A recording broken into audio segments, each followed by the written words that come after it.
Chris Guns and ATG Radio here with Ice John Scully, just back from the Hall of Fame induction weekend in Canastota, New York. I know you had a great time, an exciting time, Ice. Tell me about it. What stands out to you?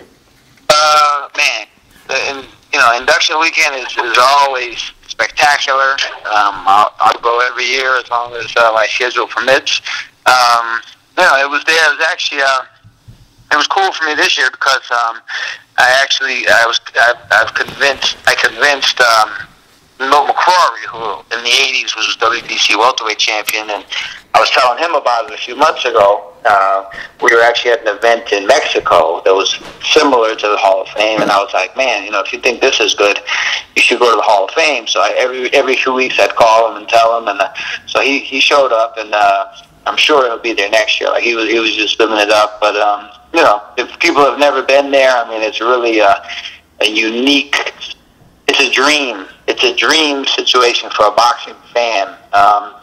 And I'll give an example. I'll give you probably the best example of what it's like there. There's, have you been there? Have you ever been there? No, I keep saying I'm going to go next time, but I swear I'm not missing it again next year. There's always something that stops me. But well, here's the thing. You've never been there, so let me give you a scenario, right? Mm-hmm. For this, it's a small little town, nothing town, right? There's a little building. The Hall of Fame is not a big building. It's about the size of a McDonald's, maybe, not even as big. Wow. But it's there, and then there's a pavilion right next to it where they hold the actual ceremony. And then across the street there's a motel, like maybe a 3-floor motel. And then next to it is a McDonald's, and then next to that is a gas station and a restaurant. And that's it, basically, in that part of town. That's it. That's where the Hall of Fame is held. That's where all the people hang out. And that general, probably 500 by 500 yard radius. Not even 300 yards by 300 yards. There's a restaurant called Graziano's. Now, we were there Saturday night after the dinner. They had a banquet. Now, we went to Graziano's after the dinner. Now, if you walked in, this is what you would see. You would see there's a lot of people, fans, hanging out, dancing and hanging out. You would have seen, let's see, it was me, Marlon Starlin, Reggie Johnson, former light heavyweight champ, and Milt McCrory. We were in a group talking. Then you had Aaron Pryor on the dance floor with a bunch of, they look like high school girls. They were all hanging out. He's dancing with like 6 of them. Then you had Leon Spinks on the other part of the dance floor, and he was putting on a show, like literally, no exaggeration, there must have been 15 people with cell phones filming him. Like he was putting on such a show that everybody felt the need, they needed to take out their cameras and film this guy. He's doing his show. Michael Spinks is at a table just hanging out. Let's see, who was there? I believe Chuck Vito was there. He was hanging out for a while. Mickey Ward was at a table. And it's just casual. It's not, you could have literally walked in there at that moment and you could have talked to each one of those guys like you were in a Subway restaurant, just talking, hanging out. That's awesome, man. And that's how it is. Like it's just, I was there last year, and Dickie Eklund was there. Fighter had just come out, so I didn't realize Dickie was there. And somebody told me, I think Dickie and Mickey are here. So I called Dickie, and I said, hey, you're here? You're at the Hall of Fame? He goes, yeah, I'm in the hotel next to the McDonald's. And I said, I'm right outside. Come on down. And so he comes down, and I took him over to Graziano's, and within 5 minutes, there must have been 15 people there that you would have thought they were his best friend, and he had never met them before in his life, and they're buying him beers, and he's telling stories, and it just turned into just like a crazy scene, and that's just what you see all day, every day, all night, every night for the weekend. It's Thursday, Friday, Saturday, and Sunday, and that's literally what it's like, and that's including, I've been there, and I walked into Graziano's, and Angelo Dundee was sitting at a table, and Michael Carbajal was talking to some people at the bar, and Leon was over next to him, and Chuck Zito and Frank Stallone were at a table together, and that's just, it's for someone that's never seen something like that, it's almost too much to believe. Yeah, you're taking me there, man, making it vivid. Oh no, and listen, let me tell you something. You're going to go next year, and it looks I don't see how it could be anything else. It looks like Oscar De La Hoya, Felix Trinidad, and Joe Calzaghe are all going to get inducted next year. So I would say that's going to, easily the top 3, maybe the top 1 weekend they've ever had. I mean, it's going to be mob next year. It's going to be really something next year. The one a couple years ago had Tyson, Chavez, and Zoo. Right, I was there for that one. Yeah, there was a lot of people. I mean, it was.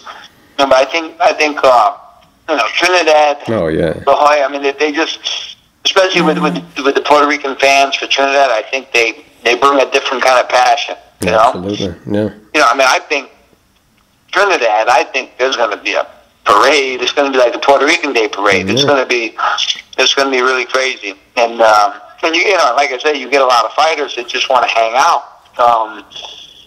You know, you could look around and you'll see. Shane Mosley was there.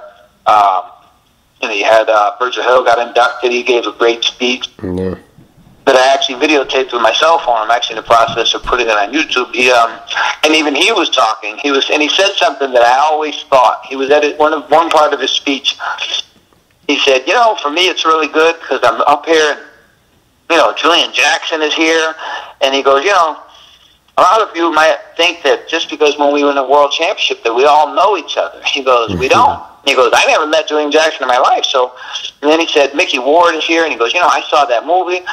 And it was really funny because Virgil was saying how he was with his friend and he was telling his friend, let's go get Mickey Ward's autograph. And then he was like, well, you go first. You go first. And if you get it, then I'll get it. You know, and it was just funny because Virgil was a two-time light heavyweight champion and he's around Mickey Ward like he's around Santa Claus. Yeah. And, you know, that's the kind of thing. I mean, you literally see fighters, champions, taking pictures with other champions. You know, they're just as excited to meet the champs as the fans are.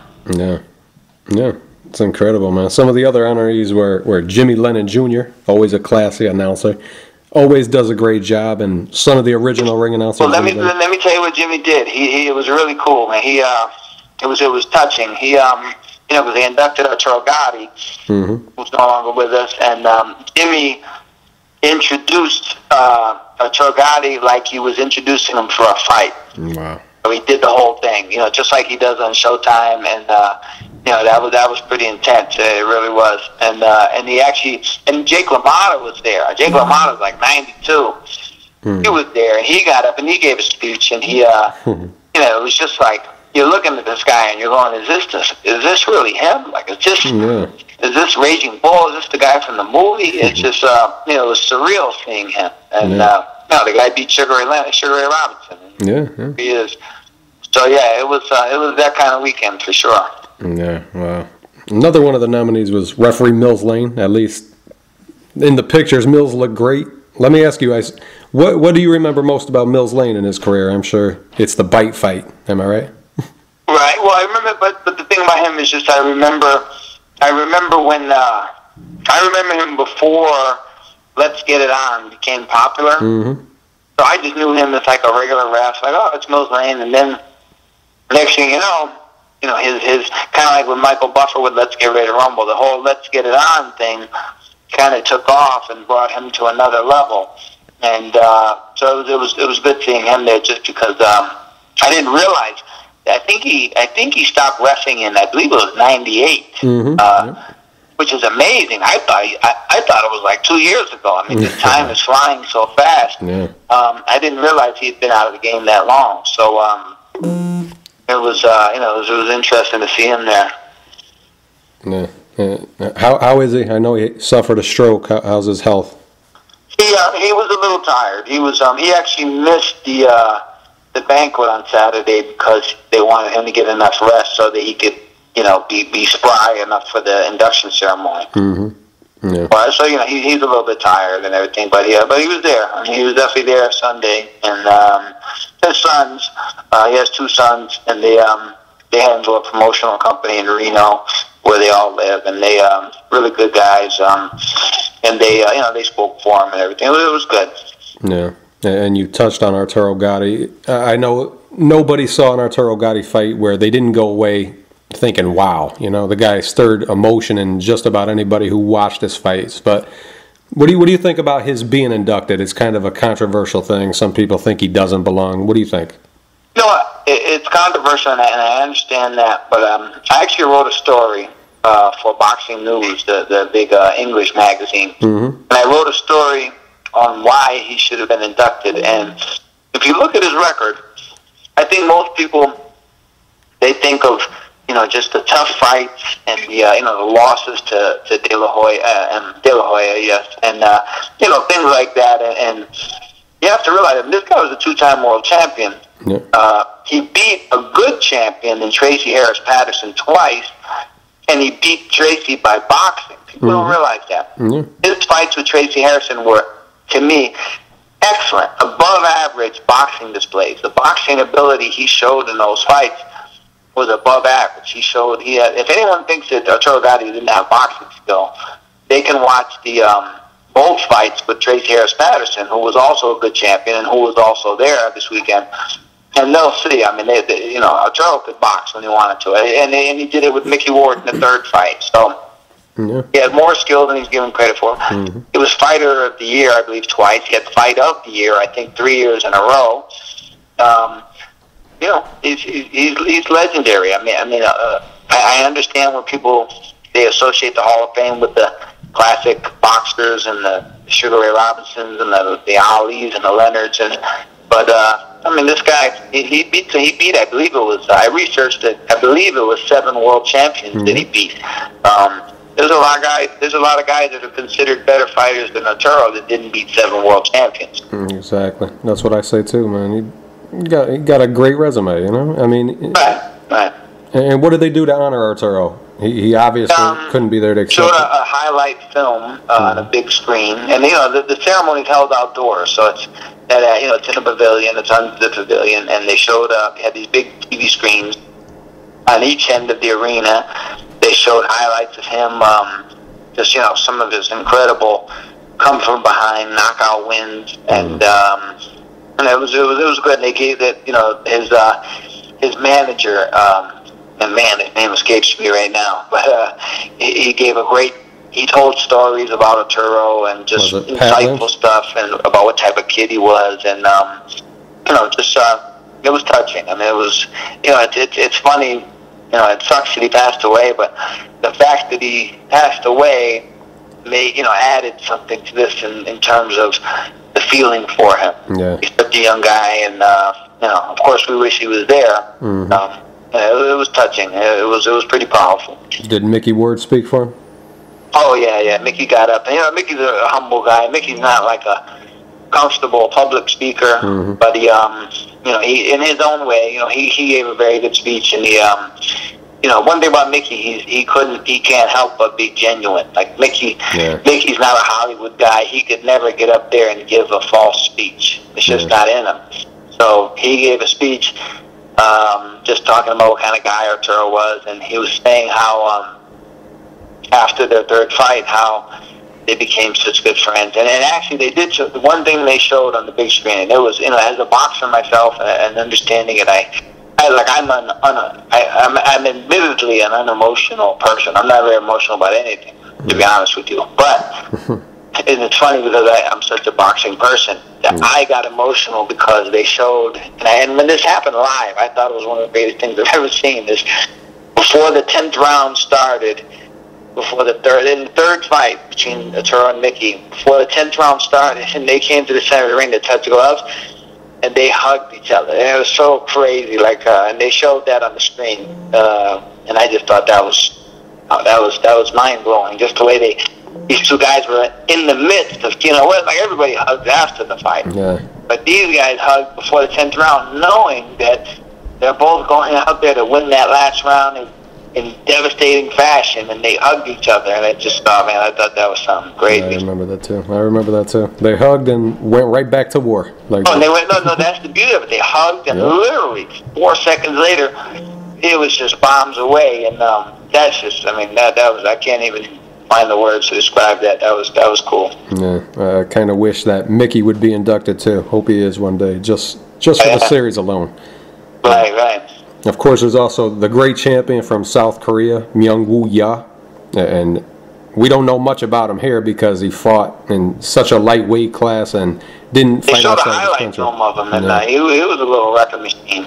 Yeah. And it's funny because, it's like, man, I gotta say this carefully, but he's like, right now, he's like the stereotypical little Asian guy, like a happy-looking Asian guy. He doesn't look threatening at all. And if you saw him on the street, you'd go, "Oh, look at this little guy. You know, he's a nice-looking, happy guy, right?" And he was so happy to be there. Like, I think he was the happiest guy in the whole state. And he gets up, and he's just, you know, he's got the broken English, but he's telling everybody how happy he is. And he was probably the one guy, I think, that everybody was, you know, innately just happy for him because he was so happy just to be there. And it was pretty cool. And like I say, you see these guys now in their advanced years, and you know, they just don't look threatening. They don't, you know, you say, "Oh, who's this guy?" And then they show the videotape, and they're, you know, some of these guys just were wrecking machines in their day. Yeah. And for people who don't know, he beat the American Joey Olivio in 1985, and he went on to defend his title 17 times. Right. He was one of the biggest stars in this country throughout the 80s and early 90s, so much deserved. I always say that I am going to make that trip to Canastota. I'm definitely putting it on my calendar. 2014. There's no way you should miss it. I'm telling you, in the last week, I talked to Charles Brewer today. I talked to Montel Griffin yesterday, and I'm like, "Listen, you guys don't understand. You have to go. You just not. You don't get it. I can't describe it to you. You have to go. Believe me." And they both said they're going to go next year. So we'll see. Yeah, I was surprised Hagler made it again. I didn't think he was going to come back again, but he came back. Hope he makes it again. Yeah, no, he seems to enjoy it. I mean, I don't know. He seemed like he had a good time, and I wasn't there on the one night. But a couple people that were saying, "Wow, man, last night he was hanging out. Like, he was really, you know, interacting with the people, and you know, he seemed to have a good time." Yeah, it's awesome, man.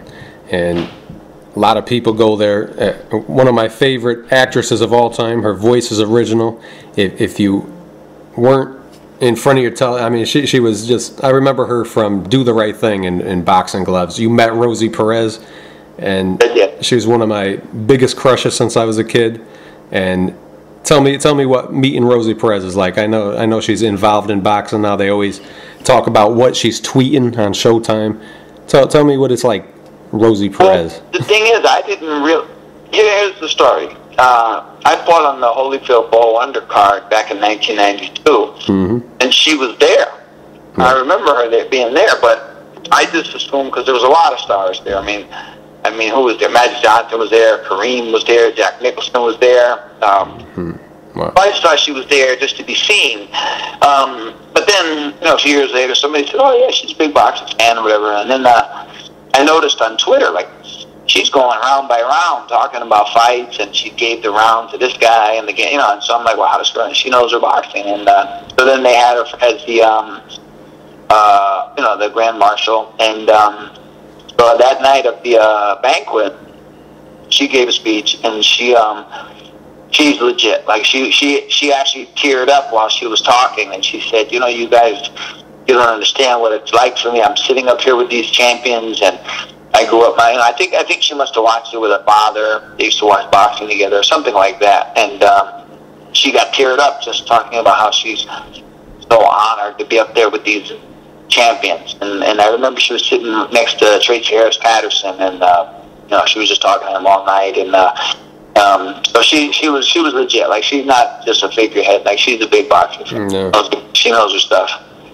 And one of the people that would always be there is the onion farmer from Canastota. Canastota, New York is synonymous for the Hall of Fame, and it's also the hometown of Carmen Basilio. Was this the first year Carmen Basilio wasn't there? Or I'm pretty sure they said, yeah, this is the first year, yeah. No. Did Jake LaMotta mention him at all? Man, you know what? Yeah, I can't remember. I asked Jake. It's funny. Jake, I think, had a stroke or something. Yeah. He sounds like he did. You know what I mean? And it was funny because he sounded. To be honest with you, I mean, he didn't sound very good. He sounded like someone that had endured a stroke. Yeah. But I'll say this, he made perfect sense. Like, he told about 5 or 6 jokes right in a row.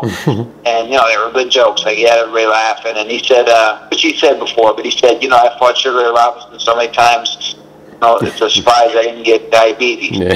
And, you know, stuff like that. So he was good. He, you know, like I said, I don't think people even heard what he said half the time because they were just like, that's Jake LaMotta. Like, this is the guy. Like, this is he might be the only. He's certainly one of the few. He might be the only guy left. You're talking Sugar Ray Robinson, Kid Gatlin, Willie Pep, Joe Louis. I mean, Rocky Marciano. I think he's the only big name left from that era. Yeah. And so that was it was different. Seeing him was different. It was almost like stepping back in time. Yeah. Years. And you're like, this is the guy. Like, that's the guy from the movie. Yeah. Did they do anything special to honor Carmen Basilio? Yeah, they had a guy get up, a local guy, and he got pretty emotional. Talking about Carmen. And they spent about 10 minutes, and they showed some video clips. So yeah, they had a special little segment for Carmen. Yeah, well, it's an awesome weekend you had. And did you have the opportunity to watch the great fights that happened over the weekend too? Of course, it'd be ridiculous not to mention Chad Dawson. It's the crazy thing with the Chad. The Chad fight was obviously the one I'm probably most associated with for the weekend. And what happened was, we were all at the banquet, and I was actually, me and Milt McCrory were calling around trying to find a place to watch the fight, and every place said they didn't have it. It was even Graziano's, the restaurant, they didn't have it, which is a surprise. So Reggie Johnson, former IBF light heavyweight champion, he called his hotel, and his hotel had it. So he goes, all right, just come over to my room after you can watch it in my room. So, okay, so the thing ends. I'm heading to Reggie's room, I park in the parking lot. I'm heading to into the front door, and almost instantly, my phone just started beeping, one after another, and it was probably 15 text messages in a 30-second span. Everybody telling me, but they thought I was watching it, so they didn't tell me. They just going, wow, did you see that? And wow, that was crazy. And wow, I can't believe it. So I'm like, man, something huge happened. And they're going, what a shot. But they didn't tell me who hit the shot. So I run up the stairs, and I'm running to Reggie's room, and I get to Reggie's room, and they were in the ring interviewing Adonis. And so I missed the live thing, and Reggie was like, oh, man, you got to wait for the replay. And there it was. So you saw it, and you ended up seeing it. Yeah, I definitely saw the replay. Like the one they showed while they were interviewing Adonis. Yeah. Did you think it was a premature stoppage? No, not at all. I mean, here's the thing. A referee, there's a few things to realize and to take into consideration. Now, if you don't know boxing or you don't know the situation, you just stumble upon that fight, you might say, oh, I should have let it go. But you have to take into account, the referee's there. He's a foot away from Chad. He sees and hears everything. Maybe he heard Chad wheezing or, whatever. Maybe he sees Chad's eyeballs, twitching. He sees them dilated, whatever the case may be. You also have to take into account, it's early in the fight. Chad is hurt. Adonis, his adrenaline is hyper, through the roof. He's in top shape, not tired from the grueling fight. And everybody knows. Everybody in the industry knows. And Emmanuel Stewart told me this, and Russ Amber told me this 2 years ago. Adonis is a massive puncher. He's not your normal puncher. He's a massive puncher. Emmanuel Stewart told me, quote unquote, I've never seen anything like this. And he was talking about Tommy Hearns, Milt McCrory, Aaron Pryor. He said, I've never seen anything like this. He said, this guy, he has to spar with heavyweights and cruiserweights because the light heavyweights and super middleweights can't hang with him. He can't spar with them. So you have to take that into account, that there was too much time left in the round. If they let it go, Chad maybe gets killed. Maybe we have a death on our hands. And he's certainly going to be all over him. He's certainly going to land. And you take all that into account. And like I say, he looked hurt to me. A lot of people think just because the guy's standing that he's okay. It's not the case. That's often not the case. I mean he's standing, but that's his instinct telling him to stand. Even Tyson tried to stand when he was knocked out against Douglas. So his instincts got him up. You have to give Chad credit. I mean, his heart lifted him up, but he was in no condition. He was going to get annihilated. He was going to get wrecked. There was no point with that much time left in the round to let a man maybe get killed. Yeah. And the other thing I want to say is the referee knows what Chad went through in his last fight and the effects of the weight loss may be similar to Roy Jones when he came in after the Ruiz fight, and you have to take that into account. Maybe this guy's really depleted. Maybe he's injured in some way permanently, the way Roy was never the same after coming down from that terrible weight loss. Yeah. So taking all of those things into account, I think it's safe to say that Chad wasn't going to recover, and he certainly wasn't going to not get hit with that shot again in the next 11 and a half rounds. Mm-hmm. And I was watching the fight with my buddy. My buddy's not really that big of a boxing man, but he thought it was premature. I didn't question it at all. The only question I have is, who do you think is going to be training Chad in his next fight? Not Eddie. I mean, what? And all jokes aside, I mean, I'm not saying this will happen, but it wouldn't surprise me if there is no next fight. It wouldn't surprise me if that was the end of his career. There's something happening with this kid physically, and again, I've said it many times, and take it for what it's worth. But what he went through to make weight for that last fight was ridiculous, and it was damaging. And here he goes out against a super middleweight. He gets banged out of there early, and you add that to the fact that whether it's right or not, he's never been a favorite. He's never been a big fan favorite. I don't think, unless he has a contract with HBO. I mean, he better, if he wants to fight on HBO again, he better have a contract that calls for it, because there's no way they're going to just let him fight without a contract. Like I think ultimately they're probably happy this happened, because Adonis is obviously much more exciting, and there's more anticipation when Adonis fights, and now there certainly will be. So I think Chad's in a tough spot, career-wise and physically. Yeah. Did you get a sense when you were? I mean, you knew him since he was a kid. Do you get a sense that he doesn't really love the sport with a passion, or do you think he might continue fighting on? It wouldn't surprise me if he doesn't. Yeah. I don't think. I mean, I know for a fact he's not a huge boxing fan. He doesn't love boxing. I can tell you that much. I know he doesn't follow it. Sometimes he'll talk like he does, but it's kind of amusing to me, because I'll be like, you don't even know who that guy is you're talking about. Like, it's just, he feels like if he gets interviewed and asked about somebody, he'll answer, but he's not much. I don't think he's much of a boxing fan, and I certainly don't think he lives boxing. Like, I know guys, they fight Friday night and they're in the gym Monday. No matter what, they're in the gym Monday. That's it. Dad is the type, he'll fight June 1st, and he won't be back in the gym until it's time to train for the next fight. Like, he could go, if he doesn't fight for 7 months, he'll be out of the gym for 5 months. He won't actually go to a gym. He's not, in love with boxing in that way. And it's not just him. A lot of fighters are like that. But when you're in his position, you have his type of style, and et cetera, et cetera. I think love for the game would probably help. Yeah. And I don't think he really has that. Yeah. And if you did have his ear still, if your relationship was the same, what would you tell him to get out of the game, or how would you bring him back after 2 losses in a row like that?